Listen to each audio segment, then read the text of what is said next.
శ్రీ గోవిందరాజుల స్వామి. తిరుమలలోని అతిపెద్ద పుణ్యక్షేత్రాల్లో ఈ గోవిందరాజుల స్వామి దేవాలయం ఒకటి. అసలు ఈ గోవిందరాజుల స్వామి ఎవరు?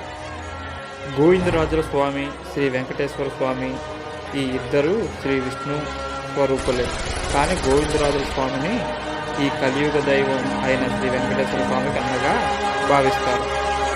శ్రీ వెంకటేశ్వర స్వామి కళ్యాణానికి కుబేరుడి ఛత్రం ఎక్కించి అలసిపోయి తిరుమలలో కింద ఉన్న తిరుపతిలో తల కింద చేయి పట్టుకొని శ్రాద్ధ తీరారు. మన పూర్వం క్రిమికంఠుడు అనే చోళరాజు ఉండేవాడు. అతడు శివుడికి పరమభక్తుడు.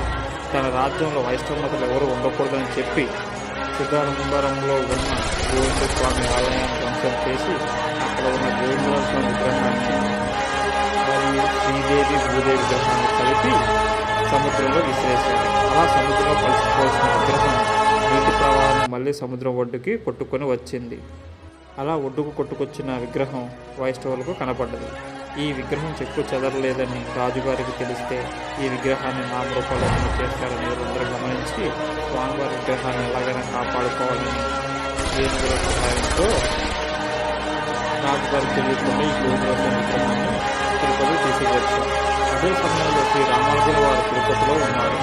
వైష్ణవులు వెళ్ళి శ్రీ రామానుజుల వారికి జరిగిన మొత్తం వివరించారు. వెంటనే శ్రీ రామానుజం గారు తిరుపతి వచ్చి గోవిందరాజ స్వామిని దర్శించారు.